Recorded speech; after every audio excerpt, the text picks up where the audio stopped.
merci déjà beaucoup d'être venu aujourd'hui, c'est important. Je fais partie en fait de la direction transformation digitale et expérience client multicanal qui existe depuis maintenant 1 an et qui a pour vocation d'être un accélérateur et un facilitateur de la stratégie Oui Demain. J'imagine que vous en avez entendu parler.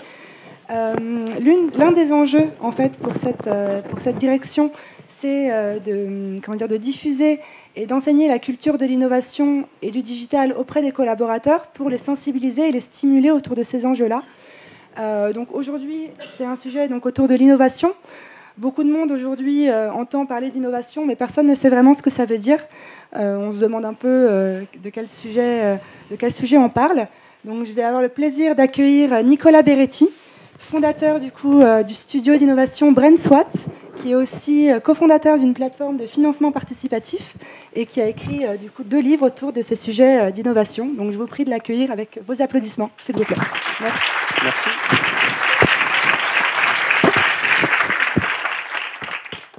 Bonjour, vous m'entendez? Je vais tout de suite balancer ce grand secret de cette présentation. En fait, l'innovation n'a strictement rien d'innovant. En fait, donc voilà, c'est fait, je peux m'en aller, je pense, maintenant. Merci de m'accueillir aujourd'hui. J'espère que vous n'avez pas trop faim, pour ceux qui n'ont pas encore déjeuné. Je vais commencer par vous raconter une petite histoire, avant de rentrer dans le vif du sujet. Une histoire d'innovation, notamment de numérique. Ça cite un beau paysage. Je pense que vous êtes d'accord avec ça. À la fin de cette conférence, il aura disparu dans les flammes. C'est le seul effet ringard que j'ai mis dans la presse, j'annonce tout de suite. À la fin de cette conférence, en fait, ce paysage magnifique aura disparu parce que, et c'est d'actualité, comme vous le savez peut-être, chaque année, 26 milliards d'arbres sont coupés dans le monde. C'est énorme. Ça représente la superficie de l'Angleterre, tous les ans, qui disparaît. Si ce n'est pas encore suffisant comme exemple, ça représente 40 terrains de football par minute qui sont arrachés du sol, violemment. Face à cette situation qui est assez problématique, depuis une centaine d'années à peu près, la réponse est strictement toujours la même. Depuis 150 ans, on fait ça. On prend des mecs, on leur met des petits sacs, une petite pioche, ils creusent et ils plantent. C'est très bien, mais c'est largement inefficace. C'est très cher, c'est très long. Et face à 26 milliards d'arbres par an, ce n'est pas une armée de 5 guignols volontaires dans des ONG qui vont réussir à contrebalancer le phénomène. Donc face à ça, en fait, il y a une start-up qui s'est lancée, qui s'appelle Biocarbon Engineering. Je ne sais pas si vous avez entendu parler de cette boîte. Elle a été fondée par un ancien de la NASA, Lorin Fletcher. Et en fait, cette boîte, ils ont juste pour ambition de sauver le monde. C'est pas mal, ça pour eux, se lever le matin en se disant « Tiens, aujourd'hui, je vais sauver le monde ». Comment? En utilisant des drones pour planter des arbres. Ils ont un postulat qui est très simple. La déforestation est industrielle, la reforestation doit l'être également. Et grâce aux drones, donc, que vous voyez partout dans la rue, chez Parrot, à l'armée, à la FNAC, eux, ils ont un usage qui est très intéressant des drones. Ils vont utiliser les drones pour tirer des missiles, on va dire, des petites balles, dans lesquelles il y a une graine. Autour de la graine, il y a un hydrogel nourrissant. Et ils vont planter des arbres avec des drones, de manière automatisée. Il y a un drone qui fait un mapping du territoire, l'autre qui suit et qui plante, pour la faire simple. Leur technologie permet à chaque drone de planter 36 000 arbres par jour. Et donc leur ambition est de sauver le monde 1 milliard d'arbres à la fois. Alors j'ai une bonne nouvelle pour vous. En fait, c'est que dans le cadre de leur mission, on a trouvé ça top chez BrainSWAT et on s'est dit on va essayer de les aider autant qu'on peut. Donc déjà, on en parle dès qu'on fait des conférences dans des entreprises parce qu'ils méritent vraiment d'être connus. Et en plus, on leur reverse 10% de tout ce qu'on gagne en faisant des conférences pour les aider à avancer sur leur prototypage de technologie parce qu'ils ont beaucoup de difficultés techniques et technologiques, ce qui est logique. Ils sont en train de disrupter un marché. Donc, en fait, je voulais vous dire merci, parce que grâce à vous, déjà, vous les aidez à avancer pour sauver le monde. Donc, un petit peu aujourd'hui, vous aurez un petit peu sauvé le monde. 10% de votre journée aura servi à sauver le monde grâce à de l'innovation. Alors, l'innovation, ça va être le cœur du sujet d'aujourd'hui. Je pense que, comme Fanny l'a dit, on en entend parler à peu près tous les jours, matin, midi et soir, à toutes les sauces. Donc, j'ai fait exprès de reprendre des images que vous avez tous déjà croisées quelque part. Ça vous rappelle des souvenirs, je pense, dans les presses, dans les sites internet. Enfin, voilà, on a vu ça strictement, surtout celle-là, je pense. Celle-là et celle-là, on les voit strictement partout. Comme disait Fanny, le problème c'est que l'innovation, on ne sait pas trop ce que ça veut dire. En fait, c'est un mot un peu creux aujourd'hui, qui est devenu complètement creux. Et comme je vous ai dit, en fait, l'innovation, ça n'a strictement rien d'innovant. Ça fait une paye que l'homme innove, en fait. Ça fait même très très longtemps, ça fait des centaines de milliers d'années que l'homme innove. Le type qui a peint cette peinture-là n'avait pas besoin de s'appeler Chief Innovation Officer pour inventer un truc. Le mec qui a inventé un outil pour tailler un bout de bois, non plus. Celui qui a géré le feu, non plus. Aujourd'hui, simplement, on fait comme avant, mais sauf qu'on a mis un nom dessus qui s'appelle Chief Innovation Officer. C'est vachement plus classe. En fait, depuis l'invention des premiers outils, depuis le feu, depuis les premières armes, depuis tout ce que vous voulez, jusqu'à l'épluche légumes, l'homme innove. C'est permanent, depuis tout le temps, tout le temps, tout le temps. Mais pourquoi, dans ces cas-là, on en entend autant parler aujourd'hui? C'est la question que je me suis un petit peu posée. J'ai un début de réponse à vous proposer qui peut expliquer des choses. C'est autant on innove depuis 300 000 ans, autant depuis ces derniers temps, ce qui a changé, c'est la vitesse. La vitesse avec laquelle la technologie se diffuse, modifie le monde, l'information se circule dans le monde, et les nouvelles innovations donc, se diffusent, et les usages également se diffusent. J'ai dit beaucoup le mot diffuse. C'est la vitesse. Ça, c'est un élément clé, pardon, je ne dois pas dépasser d'ici. C'est un élément clé, cet élément de vitesse. Pour l'illustrer, je vais vous raconter une autre petite histoire, un peu plus légère que celle des arbres et des gens qui sauvent le monde. Une histoire de jeu de cartes, de chatons et d'explosions. Pour la faire simple. Est-ce que vous connaissez Exploding Kittens? Ça vous dit rien du tout? Alors, Exploding Kittens, comme il le présente très bien, c'est un jeu de cartes pour les gens qui sont intéressés par les chatons et les explosions. C'est assez simple comme idée. Donc ça, c'est des gens qui ont... c'est des étudiants américains, lors d'une soirée pizza, coca, ou pizza alcool, je ne sais pas exactement, qui ont dit, tiens, on pourrait inventer un jeu de cartes. Ça vous est tous déjà arrivé de vouloir inventer un jeu de cartes un jour, ou un jeu de société. Eux, ils se sont dit, on va inventer un jeu de cartes avec des chatons et des explosions. Le principe est simple, on retourne des cartes jusqu'à ce qu'un chaton explose. Pour pas qu'il explose, on peut sortir la carte laser pour que le chaton regarde ailleurs. Enfin voilà, c'est extrêmement con, pardon. C'est extrêmement con. Mais avec ça, ils se sont dit, bah tiens, on pourrait en faire quelque chose. Donc, toujours, je mets en perspective, ça c'est le monde d'aujourd'hui. Maintenant, imaginez, il y a 20 ans, qu'est-ce qu'ils auraient pu faire avec ça? Le monde d'aujourd'hui, ils se sont dit, tiens, on pourrait en faire quelque chose, qu'est-ce qu'on pourrait en faire? On va écrire quelques slides PowerPoint, on va les foutre sur Kickstarter, et on va demander aux gens, est-ce qu'on peut lever 10 000 $? Avec 10 000 $, on peut fabriquer une première série, et on peut commencer à vendre des choses. Ils se sont dit, on risque rien, si ça marche pas, ça marche pas, si ça marche, bah, au pire, on aura gagné 10 000 $. C'est plutôt chouette. Donc ils ont posté sur Kickstarter leur projet de jeu pour chatons, de chatons qui explosent, et ils ont cliqué sur envoyer. En 7 minutes, ils ont récupéré 10 000 $. 10 000 $, c'est pas des dons, hein, c'est des précommandes. C'est-à-dire que les gens, le produit n'était même pas sorti d'usine, qu'ils avaient déjà préacheté. Donc ils ont encaissé, cash, 10 000 $. Ça s'est pas arrêté là, bien sûr, parce que sur Internet, la règle, c'est le gagnant emporte tout. En 24 heures, ils avaient encaissé 2 millions de $ de précommande. Donc on remet le contexte, vous êtes avec des potes, soirée pizza, on s'ennuie, on fait un jeu PowerPoint, on le met sur Kickstarter, 24 heures après, on est millionnaire. Pas mal. Donc c'est pas mal. Ça, c'est encore un élément qui illustre tout à fait la vitesse. Depuis, ils ont été battus par d'autres startups. Alibaba, vous connaissez le site? Vous savez qu'ils ont gagné 1 milliard de $ en 8 minutes. Il y a le 11 novembre, le jour des célibataires en Chine. Là. En fait, 8 minutes pour gagner 1 milliard de $. Je ne sais pas si vous vous représentez ce que ça signifie. Voilà le monde d'aujourd'hui. Pour encore l'illustrer, pour bien faire comprendre que c'est la vitesse l'élément clé, je vais vous mettre en perspective 3 technologies et le temps qu'il leur a fallu pour atteindre 50 millions d'utilisateurs, ce qui n'est pas monstrueux à l'échelle mondiale. Il a fallu 75 ans au téléphone. Il a fallu 4 ans à Internet. Et il a fallu 35 jours à Angry Birds pour être installé sur 50 millions de téléphones portables. Comme le résume bien Rupert Murdoch, le monde, en fait, aujourd'hui, il change très très vite. Rien de neuf. Sauf que avant, dans le monde d'avant, c'était les gros qui mangeaient les petits, parce qu'ils étaient plus puissants, plus riches, ils pouvaient écraser tout le monde. Maintenant, c'est les plus rapides qui mangent les plus lents. La vitesse est devenue l'élément clé. Face à ça, qu'est-ce que vous pouvez faire? Il y a 2 options. La première, rien. Tranquille. C'est pas grave, on continue comme si de rien n'était. Alors, vous n'êtes pas les seuls. La moitié des PME françaises s'en cognent. Mais alors complètement, c'est que vraiment, ils s'en foutent. Ils n'ont entrepris strictement aucune démarche d'innovation dans les 2 dernières années, selon la Chambre de commerce et d'industrie de Paris. Rien. C'est pas grave. Non, on voit qu'il se passe des choses, mais on va rien changer. C'est pas dramatique. L'autre option, vous pouvez agir. C'est une allégorie, ça. Vous pouvez agir. Comment? Et là, je vais essayer de vous expliquer 2-3 principes clés qui sont importants. que j'ai emprunté à Alain Bloch, le patron d'HEC Entrepreneur, et Isabelle Lamotte, la directrice générale d'Altedia, qui ont écrit un bouquin qui est très intéressant, et qui étudie pourquoi et comment les entreprises centenaires, bicentenaires, voire tricentenaires ont pu survivre. Il se trouve que Generali, je crois, a 200 ans, à peu près. Donc ça m'intéresserait d'avoir votre feedback à la fin. En quoi ce que je vais présenter peut résonner avec Generali. Premier principe important pour l'innovation, il faut se structurer. Il faut être structuré pour l'innovation, c'est absolument nécessaire. Comment ? Il se trouve qu'après leur étude approfondie, Isabelle Lamotte et Alain Bloch ont abouti à une conclusion qui est assez intéressante et assez figurative, donc je vais m'appuyer très fort sur une illustration. L'illustration de la fusée. En fait, selon eux, une entreprise, pour qu'elle soit innovante, elle doit être structurée exactement comme une fusée. Vous savez comment c'est structuré une fusée ? Un étage, 2 étages et 3 étages. Donc on va filer la métaphore lourdement pendant 5 minutes.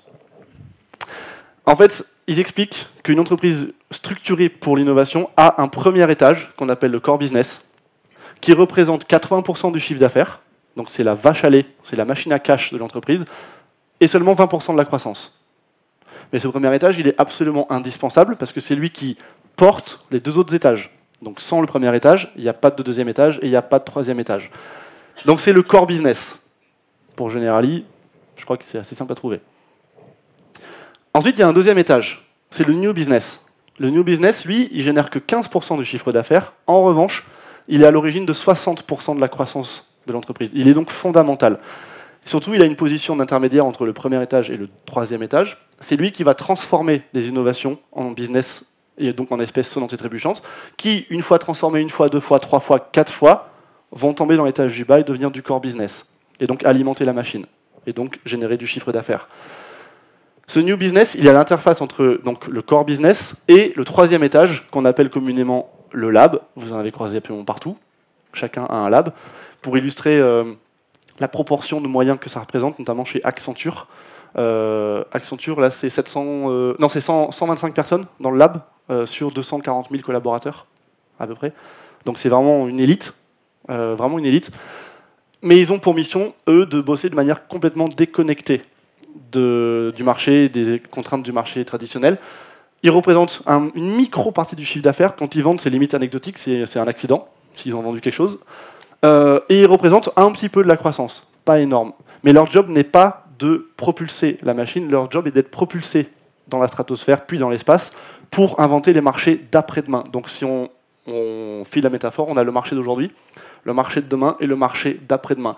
Et une fois que vous avez une structuration comme ça, vous avez une machine en fait qui se propulse de manière cohérente avec des innovations de rupture ou des innovations incrémentales qui vont être adaptées par le new business qui va dire tiens, on pourrait tenter une nouvelle offre, qui vont la transformer une fois avec un nouveau client, ça va faire du cash, puis 2 fois, puis 3 fois, puis 4 fois, et ça fait du core business. Et en fait, vous avez du coup un ensemble, et là je file la métaphore très très loin, avec une magnifique animation, et vous avez un vaisseau entreprise qui se propulse comme ça de manière continue. C'est très important d'être propulsé de manière continue. Sinon, il y a des startups qui font des démarrages canons puis qui explosent en vol, parce qu'ils n'ont pas de premier étage. Après, ils crament tout le cash. Donc c'est vraiment une structuration qui permet réellement d'être tout le temps à la pointe de la technologie, et de survivre, et de s'améliorer, et de s'adapter. Et c'est pas un hasard si les entreprises qui sont à la base de ce schéma, pour certaines, ont 300 ans. C'est long, 300 ans quand même. Il faut avoir survécu pendant 300 ans. Deuxième principe nécessaire pour l'innovation, il faut créer les vraies conditions d'innovation. J'insiste sur vrai, c'est assez important. Donc on a vu la structure, là on va parler un peu culture. La culture de l'innovation, c'est tout à fait nécessaire. La première, c'est l'autonomie. L'autonomie est fondamentale. On ne peut pas demander à des gens d'être innovants si on les enferme dans un carcan de pensée, dans des horaires, dans une façon d'être qui, par définition, n'est pas innovante. Je rappelle la distinction entre une grande entreprise et une start-up. L'entreprise est là pour optimiser un business model, la start-up est là pour l'expérimenter. Donc une grande entreprise est conçue pour ne pas innover. C'est très important. Si vous ne me croyez pas, allez voir Maxwell Wessel dans Harvard Business Review, il vous explique sur 15 pages pourquoi une grande entreprise est conçue pour ne pas innover. Ce n'est pas le job d'une grande entreprise. Elle est là pour optimiser un business model et en tirer le maximum de cash pour payer ses coûts et payer ses actionnaires. Donc, on ne peut pas demander à une start-up d'expérimenter et de prendre des risques dans un carcan qui est celui de la non-innovation, par définition. Donc, l'autonomie. Comment on encourage l'autonomie concrètement ? Il y a plein de moyens. Je vais parler de Pernod Ricard. Donc c'est un peu l'heure de l'apéro, on va dire. Pernod Ricard, ils ont créé en fait une start-up qui s'appelle Big Breakthrough Innovation Group, qui n'est pas dans les bureaux de Pernod Ricard et qui est dans le sentier. Ils ont quelques centaines de mètres carrés, une liberté totale, un job de rêve, accessoirement, puisque leur mission consiste à faire ce qu'ils veulent. Avec une seule contrainte, inventer la convivialité de demain. Je pense qu'ils reçoivent beaucoup de CV. Je vais vous montrer en fait ce que ça peut aboutir, ce que ça peut donner quand on est une start-up interne à un groupe, mais qu'on n'est pas dans le groupe et qu'on travaille sur les sujets qu'on veut. Très concrètement, je lance une vidéo. Voilà ce qu'ils font. Je vous rappelle qu'on est chez Pernod Ricard, industriel.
Ça, c'est un exemple. Voilà, c'est Pernod Ricard qui est à la base. Oula.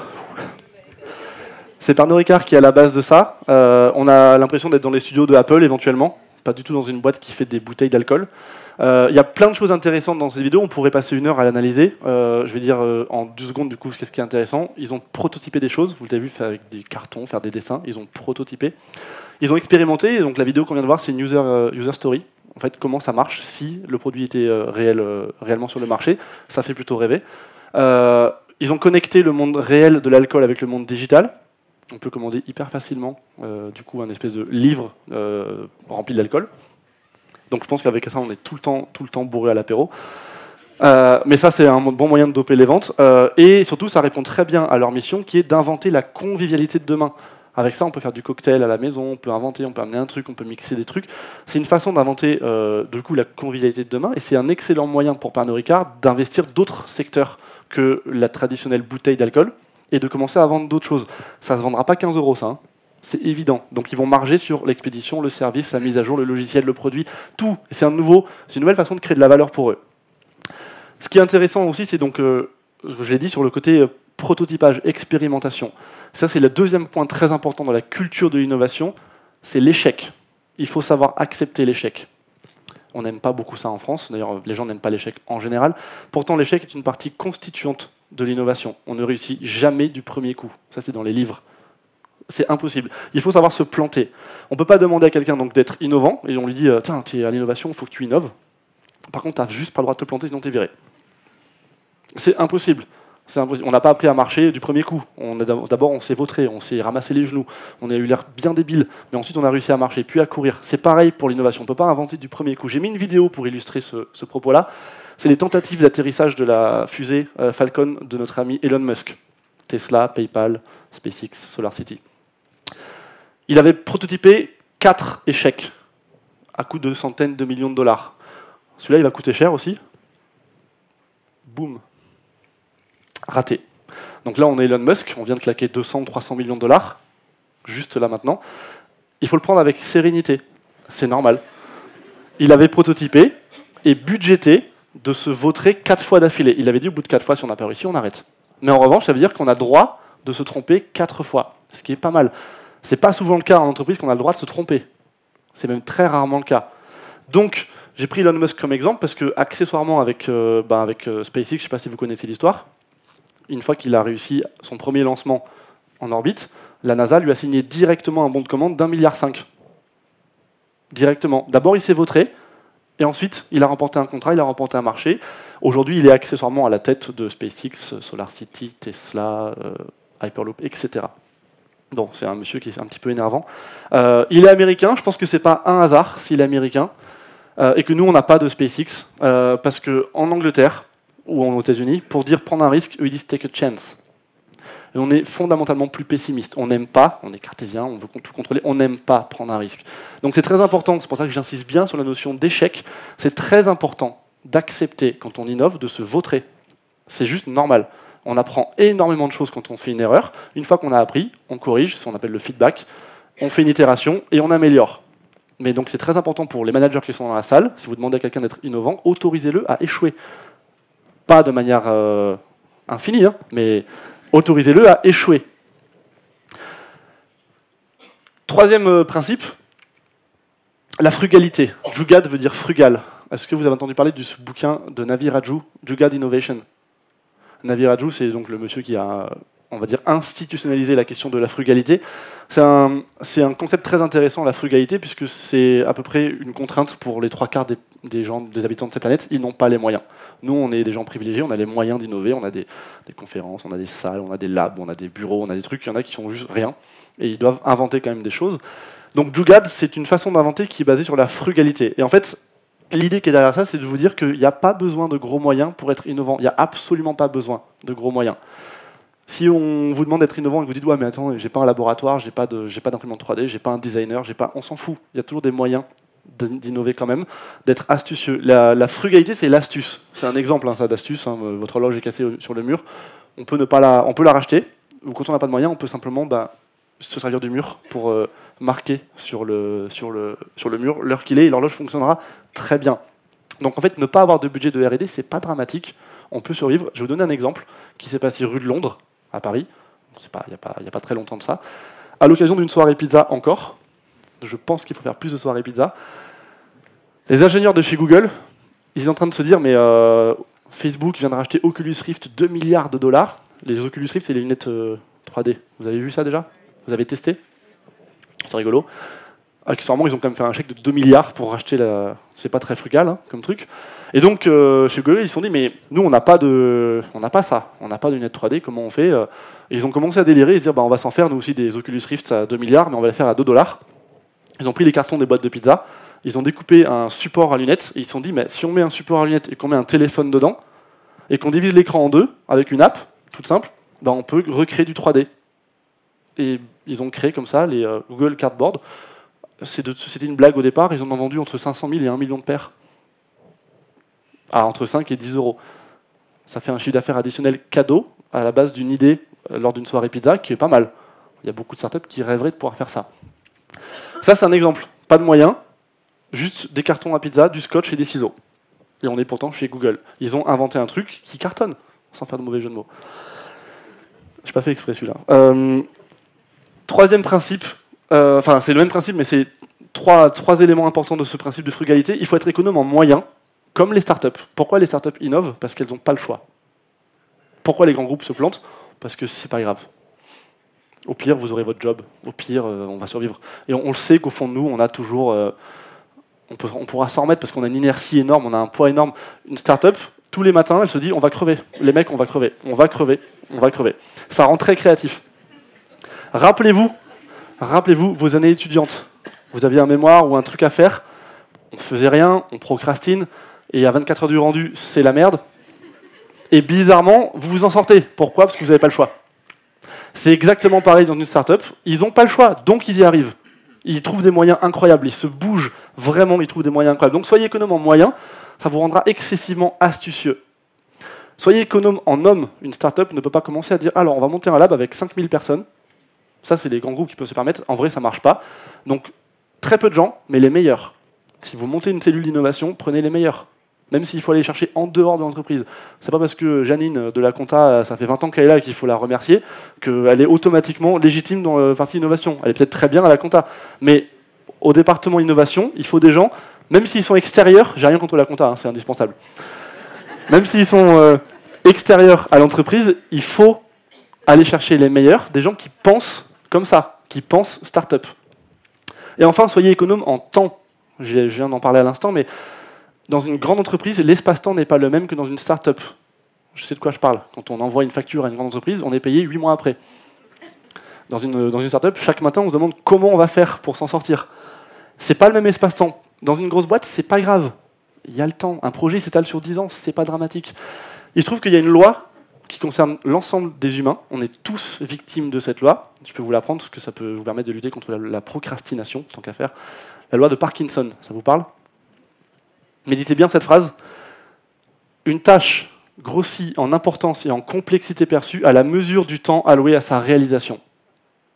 Plus vous vous laissez du temps pour faire quelque chose, plus cette chose vous paraîtra énorme et très complexe. Il se trouve qu'une start-up, elle a du cash pour 2 ou 3 mois. Donc en fait, elle doit faire des trucs hallucinants en très très peu de temps. Donc elle y arrive, tout bêtement. Lorsqu'on se laisse 1 an et demi pour faire un projet, avec vachement de moyens et des réunions, on peut en parler des réunions, c'est un autre sujet, on n'aboutit à rien. Juste rien, parce qu'on sait qu'on a des portes d'échappatoire, on a des portes de sortie. Cette loi de Parkinson, mais après je vais faire un hors-sujet, remonte aux origines de la stratégie militaire romaine. Il ne faut pas se laisser de porte de sortie. Si on se laisse une porte de sortie, on se bat avec beaucoup moins d'ardeur. Pourquoi les startups cartonnent? Parce qu'elles n'ont pas le choix. Dès lors que vous avez le choix, ça ne va pas. Donc, si vous mettez un projet innovant sur pied, la personne qui s'en occupe doit être virable à la fin si ce n'est pas fait. Ça peut choquer, hein, mais je vous jure qu'elle sera en situation d'être innovante. Et il n'y a plus de budget, il n'y a plus rien, il n'y a plus de projet. C'est terminé. Le problème, c'est que bien souvent dans les grands groupes, on ne peut pas se le permettre, ou on ne se l'autorise pas, on se dit mais non, c'est quand même pas sérieux, on ne peut pas les virer avec ce qu'on gagne dans une banque, par exemple. On peut pas, mais si, sinon il n'y aura pas d'innovation. Il faut copier la façon de penser d'une start-up pour être au moins aussi rapide qu'elle. Et enfin, 3e principe, non le moindre, faites appel à l'intelligence collective. Je ne sais pas si ça vous parle, cette notion d'intelligence collective. Dans cette pièce, il y a un QI global énorme. Énorme, juste sous-exploité, mais il est énorme. La première pierre de cette intelligence collective, c'est vos clients.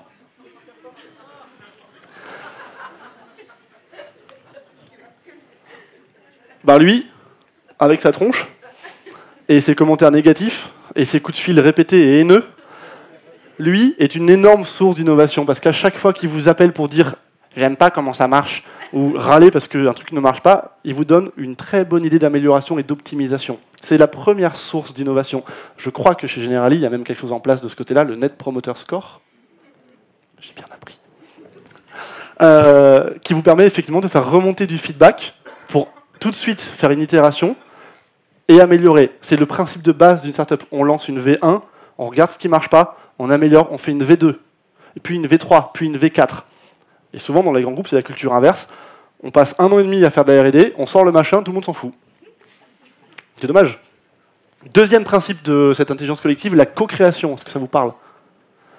Au lieu de passer 1 an et demi dans votre laboratoire de R&D à concevoir une offre et au bout d'un moment la sortir, mais en fait le marché s'en fout, c'est trop tard, co-créez-la directement avec les clients. 1, ils seront ravis. 2, ça en fera des ambassadeurs, ils se sentiront valorisés, et ça montrera aussi que vous êtes beaucoup plus ouvert. Et avec un feedback client en direct, vous pouvez tester tout de suite en fait, vos hypothèses. C'est exactement ce que fait le New York Times avec son site 620.newyorktimes.com, où en fait, avant de lancer des nouvelles offres, de nouveaux services aux lecteurs et clients du journal, ben, ils ont un petit lab, donc à l'adresse que je viens d'indiquer, dans lequel ils prétestent directement en situation réelle les choses. C'est très important parce que ça distingue les études de marché de la réalité. Vous savez que dans la grande distribution, 9 produits sur 10, entre 90 et 95% des produits tentés dans le grand public échouent. On ne voit que les survivants dans les rayons. C'est hallucinant le nombre de produits qui échouent. Pourtant, chacun de ces produits a fait l'objet de millions d'euros d'investissement et d'études de marché avec des focus groups, des groupes quali, dans lesquels les gens disent « oui, je pense que je pourrais l'acheter, ça m'intéresserait ». Mais il y a une très grande différence entre « je voudrais bien l'acheter » ou « je pourrais l'acheter » et « je l'achète ». Et le problème, c'est que la seule façon de tester, c'est de faire un reality check, de tester en situation réelle. C'est pour ça que ça sert à ça, la co-création, de tester en live avec vos clients, est-ce que oui ou non, ils sortent leur argent, ou est-ce qu'ils ne le sortent pas. Donc vous pouvez tester vos hypothèses et les améliorer dans la minute qui suit. Ce qu'on appelle sur Internet les A/B testing. Je ne sais pas si ça vous parle. En autre principe, c'est pour ça que je parlais de vous tout à l'heure, ce n'était pas uniquement pour vous passer de la pommade, vous êtes doté d'une très grande intelligence collective. La seule question, c'est comment est-ce qu'on la met en œuvre. Ça, c'est un exemple de ce qu'on fait chez BrainSwat, mais ça peut faire rigoler comme ça. On utilise des Lego pour modéliser des problèmes et des solutions.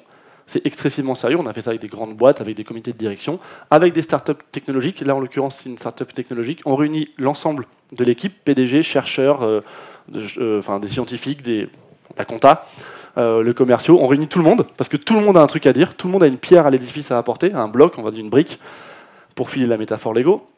Et on leur fait modéliser des choses. Ils sortent de ces ateliers de 3-4 heures sur la résolution précise d'un problème, énormément de choses. Cette méthodologie, c'est pas moi qui l'ai inventée, hein, c'est Lego avec le MIT. Il y a derrière des années de recherche en sciences cognitives sur pourquoi ça marche. Et ça se part d'un principe simple. En entreprise, notamment avec des PowerPoint, on utilise à l'excès l'intelligence logico-mathématique et très très peu l'intelligence spatiale, émotionnelle, kinesthésique, etc. Le cerveau humain est doté de plusieurs formes d'intelligence. L'entreprise n'en utilise qu'une seule, logico-mathématique. C'est bien dommage. Une méthode comme ça, il y en a d'autres, des méthodes efficaces, mais celle-là elle est vraiment assez efficace, c'est qu'elle mobilise toutes les intelligences en même temps, et c'est la vôtre. Et ça part du principe que vous êtes les experts de votre propre métier, donc c'est pas la peine d'aller voir des consultants externes qui vont vous dire quoi faire, vous le savez très bien. Il faut juste vous créer les conditions pour que vous trouviez la solution. Encore un exemple d'intelligence collective, allez vous connecter aux startups. J'ai pris l'exemple de CMA-CGM, vous connaissez, transport maritime. Ça sent le cambouis, ça sent le gasoil, ça sent le container, c'est pas très high-tech. Ces gens-là, ils ont quand même tout compris, puisqu'ils ont un problème. 40% de leur coup de fil, c'est des gens qui appellent et qui disent « Oui, bonjour, est-ce que mon container est quelque part ?» Ils ne savent pas où il est. Et en fait, eux, après, c'est la merde, parce qu'ils ne savent pas trop y répondre. Or, toute la chaîne logistique est impactée. Le transporteur qui attend sur le port, le transitaire, l'assureur. Vous êtes assureur, il faut assurer des containers. En fait, ça impacte strictement tout le monde de savoir, en fait, bêtement, où est le conteneur. Accessoirement, est-ce qu'il a été ouvert? Est-ce qu'il a été secoué? Est-ce que la température a été respectée? Etc., etc. Suivant la marchandise qu'il y a dedans et qui est donc assurée. Donc, CMA-CGM se sont dit, soit on fait à l'ancienne et on va créer un département avec nos gens en CDI qui vont avoir 10 ans pour inventer une solution au problème, soit on est moins débile que ça, on va aller plus vite et on va se rapprocher d'une startup qui déjà travaille dessus à la vitesse d'une startup. Donc je rappelle les contraintes, eux ils n'ont pas le choix, il faut qu'ils réussissent, donc ils vont plus vite. Et ils ont en fait investi 2 millions d'euros, ce qui est rien pour eux. Donc ils n'ont pas racheté, ils ont juste investi 2 millions d'euros dans Traxen, une petite startup marseillaise, qui mettait au point de son côté le Smart Container, un container connecté. C'est un petit boîtier qu'on met dans un container et qui permet de tout savoir sur le container pendant son transport. Où il est-ce qu'il a été ouvert, quelle est sa température, est-ce qu'il a été secoué, etc., etc. Il se trouve que cette information-là, ça devient de la data qui est vendue ensuite aux prestataires d'assurance, aux transitaires et aux transporteurs. CMA-CGM, du coup, vend du transport, mais aussi vend de la data. Hop, nouveau moyen de gagner de l'argent, grâce au digital et grâce à une approche un peu innovante. 2 millions d'euros, c'est de l'argent de poche pour eux. Mais ils les ont mis dans la startup pour être tout de suite au courant et co-créer avec la startup la techno dont eux, ils ont besoin. Dernier principe, les campus d'étudiants.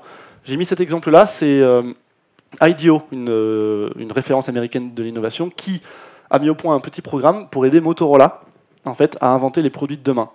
Ils ont pris un camion, ils ont pris des gens dont un est passablement énervant quand on le voit en vidéo, et dans ce camion, ils ont mis des imprimantes 3D, des connectiques, des machins, des trucs pour bricoler, pour couper, pour souder, pour des circuits imprimés, tout. Et ils se sont dit, on va faire le tour des facs, et on va en 48 heures, sur place, avec de la musique et de la pizza, laisser les étudiants inventer les produits dont ils pourraient avoir besoin. Donc ils arrivaient, ils faisaient un hackathon pendant 48 heures, et ils leur fournissaient tous les moyens possibles pour innover, créer, etc. Donc on a vu les étudiants prototyper, faire des dessins, faire du carton, bricoler un circuit imprimé, inventer des gants qui permettaient de transcrire le langage des signes en SMS, par exemple. Des choses comme ça. Et pour Motorola, c'est un moyen pas cher, ça coûte pas cher de faire ça, d'aller chercher un maximum d'idées dans l'esprit des jeunes innovateurs, donc des nouveaux consommateurs qui sont là. Et donc ensuite, ils peuvent comme ça créer les produits de demain. Donc je récapitule sur la question de comment, en fait, quelles sont les conditions d'innovation. D'abord, il faut une structure, c'était la fusée. Un lab, c'est pas qu'un mot marketing. Un lab, ça doit réellement avoir pour objet d'inventer les offres, les produits d'après-demain. Ensuite, il faut un new business qui transforme certaines de ces offres en espèces sonnantes et trébuchantes pour qu'ensuite ça devienne du core business. Et c'est à ce prix-là que vous avez une structure qui continue toujours d'avancer. Il faut une culture dédiée à l'innovation, dans laquelle il faut, quand on dit à quelqu'un d'être innovant, il faut lui laisser l'autonomie pour l'être. Il faut accepter l'échec comme étant une partie prenante de l'innovation. C'est impossible d'innover sans échouer.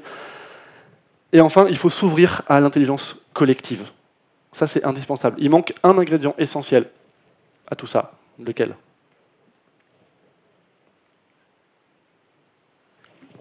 L'action.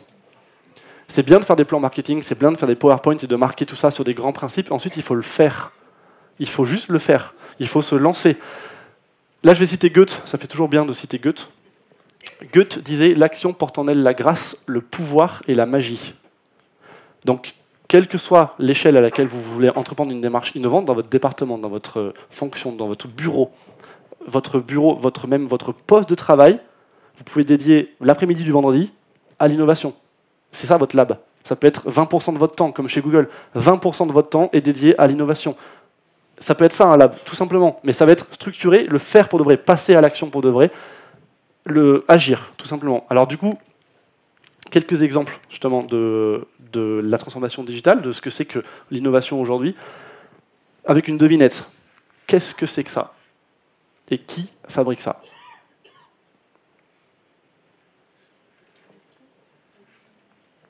C'est une paire de lunettes. Bon, qui fabrique ça?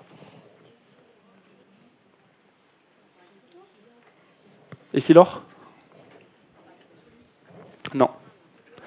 Je vous le donne en mille. BMW. C'est un exemple qui est extrêmement intéressant, on va voir comment ça fonctionne. L'innovation digitale aujourd'hui, et ça vous concerne aussi, elle ramène à la notion de service. En gros, à quoi sert ma boîte? Je reprends CMA CGM, ils se sont dit on transporte des containers. Ok. Mais au-delà du transport de containers, il y a un service global qui est d'informer le client, de savoir son conteneur d'un point A à un point B. Ça concerne aussi le transitaire, le transporteur, l'assureur, etc. Donc, grâce au numérique, ils ont élargi un peu l'assiette de leur service, qui n'est pas simplement transporté, et ils ont créé un nouveau produit, on va dire. BMW, c'est exactement pareil. Ils se sont dit, avant, on était un fabricant de voitures. Je prends aussi la parenthèse Pernod Ricard. Avant, on faisait des bouteilles d'alcool. Maintenant, on vend de la convivialité. Quand on ouvre comme ça son horizon, ça peut permettre d'inventer des nouveaux produits. Donc BMW, ils se sont dit, avant, on faisait des voitures. Maintenant, on vend de la mobilité. Dès lors qu'on vend de la mobilité, donc aller d'un point A à un point B, tout ce qui peut rentrer au service de cette mission de mobilité peut être un produit dont on peut légitimement être le fabricant. Donc ils ont inventé des lunettes à réalité augmentée qui facilitent la mobilité. Vous allez voir, c'est juste hallucinant, sachant que la vidéo qu'on va voir, toute la technologie qu'on va voir dedans, existe déjà. Voilà comment demain on va se déplacer.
Ça c'est un exemple, après on va changer d'univers.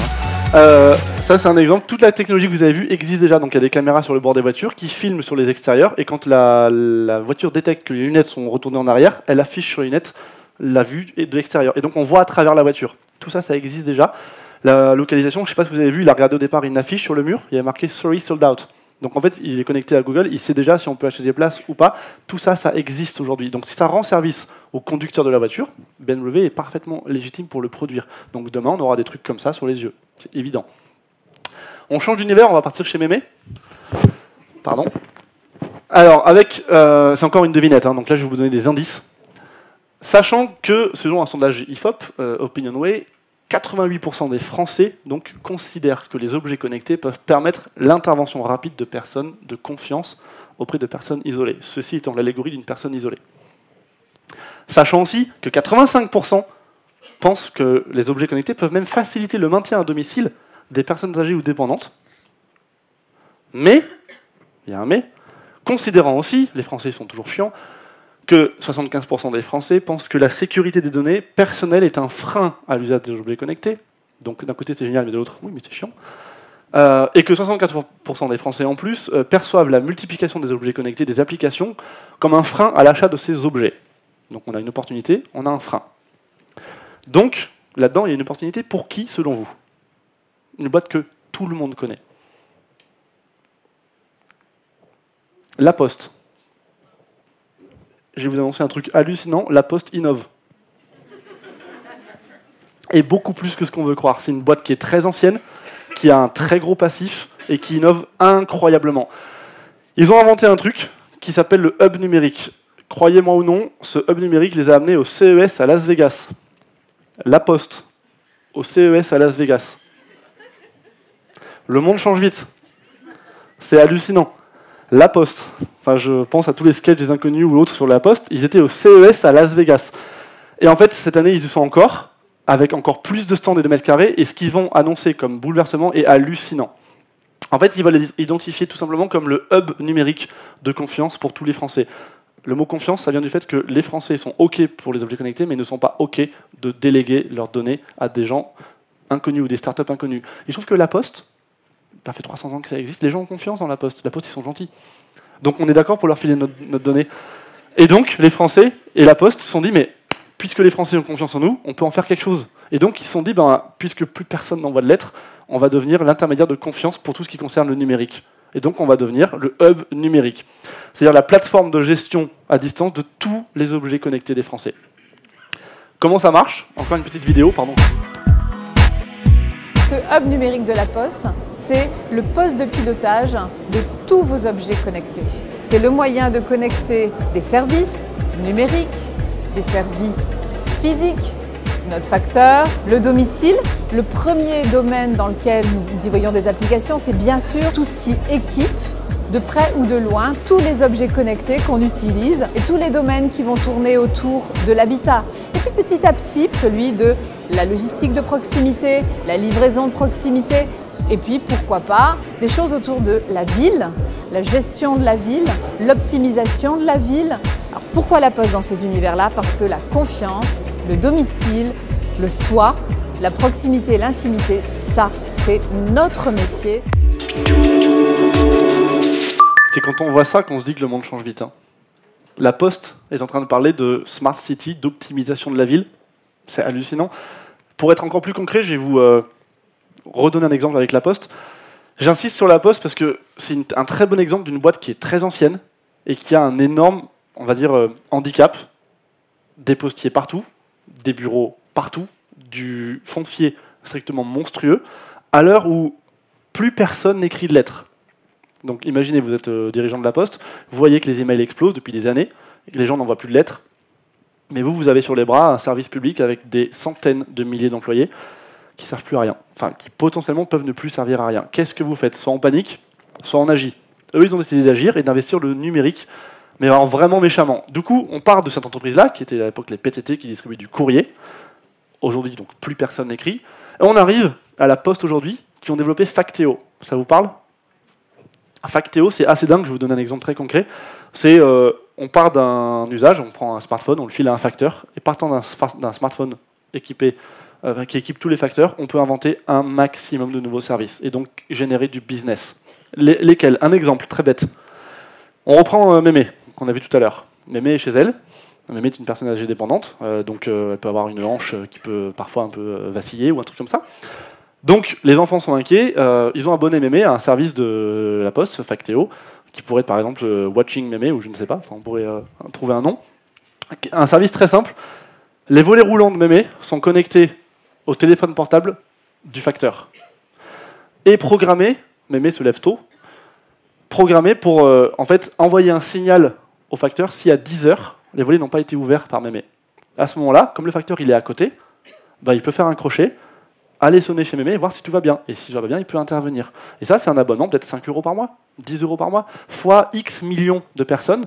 Ce sont des nouveaux business models énormes qui se créent pour la Poste. Et ce qui est très malin, c'est pour ça que j'insiste sur cet exemple-là, c'est qu'ils ont fait d'une faiblesse, des gens partout, des employés partout, une énorme force, cette promiscuité, presque, proximité, cette proximité des facteurs sur le territoire français, des bureaux de poste partout, qui, je vous rappelle, dans les journaux, était un vrai handicap pour la Poste. C'était, mais qu'est-ce qu'on en fait de tout ça? On a des bureaux de poste partout, le service public, etc., ça coûte très cher.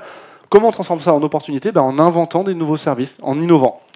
Ce n'est pas des mots en l'air, parce qu'aujourd'hui, la Poste a déjà 500 millions d'euros de chiffre d'affaires dans le numérique. Et ça va ne faire qu'augmenter tout le temps. Donc j'ai pris cet exemple-là pour vraiment vous faire comprendre qu'on peut être une boîte bicentenaire, tricentenaire ou autre, confronté à un problème structurel qui est les gens n'envoient plus de courrier, n'achètent plus nos biens, et malgré tout s'en sortir en inventant des choses basées sur l'usage, et notamment le numérique. Vous avez une chance, a priori, c'est que les gens ont besoin d'une assurance. Et en auront besoin encore longtemps. Donc vous êtes encore moins dans la merde que la Poste, presque. Donc vous pouvez encore plus faire des choses hallucinantes. Et j'en profite pour passer un gros appel du pied, enfin du coude, en l'occurrence, aux assureurs que vous êtes, les startups qui aujourd'hui vous proposent de louer la tondeuse de votre voisin ou la perceuse de votre voisin pour 10 minutes, ne trouvent aucun moyen de s'assurer et de proposer une assurance à leurs clients. Les clients demandent, les startups demandent, les gens sont prêts à payer, et les assureurs, ouais. Et après, on voit des assureurs comme Oscar qui apparaissent aux États-Unis et qui explosent. Le jour où un Oscar va débarquer en France, ça va secouer. Donc, en fait, aujourd'hui, l'innovation, pour un petit peu conclure, c'est pas une opportunité, c'est pas pour faire joli, c'est juste absolument nécessaire. Alors, ça veut rien dire le mot innovation. Donc, j'essaie de donner quelques principes pour le rendre plus concret, mais c'est juste absolument nécessaire parce que dehors, ça va très très vite. Les laboratoires pharmaceutiques sont complètement dépassés par des gamins de 15 ans qui, dans leur garage, c'est arrivé, mettent au point des tests de dépistage de cancer 1000 fois plus impressionnants et plus efficaces pour 15 000 fois moins cher. Le mec, il a 15 ans et dans son garage. Il voit rien venir. Parce qu'aujourd'hui, on ne peut plus rien voir venir du fait de la vitesse dont je parlais au départ, vitesse de diffusion des technologies, de l'information, qui fait que tout le monde, n'importe où, tout le temps, peut inventer un truc qui va vous foutre votre business en l'air, du jour au lendemain. Donc l'innovation n'est plus un choix, c'est juste une obligation normale. Et à la limite, je pense que la transformation d'une entreprise sera terminée quand il n'y aura plus, quand il y aura plus de département innovation. Quand ce sera juste normal dans l'ADN de l'entreprise. Donc sur ces bons mots d'esprit, comme on m'a donné pas beaucoup le temps et que j'ai 4 minutes du coup de marge, je me permets de conclure. Si vous avez des questions, du coup, je reste là, ou là, ça dépend. Et sinon, je vous souhaite une belle après-midi, un bon appétit, et merci de votre attention.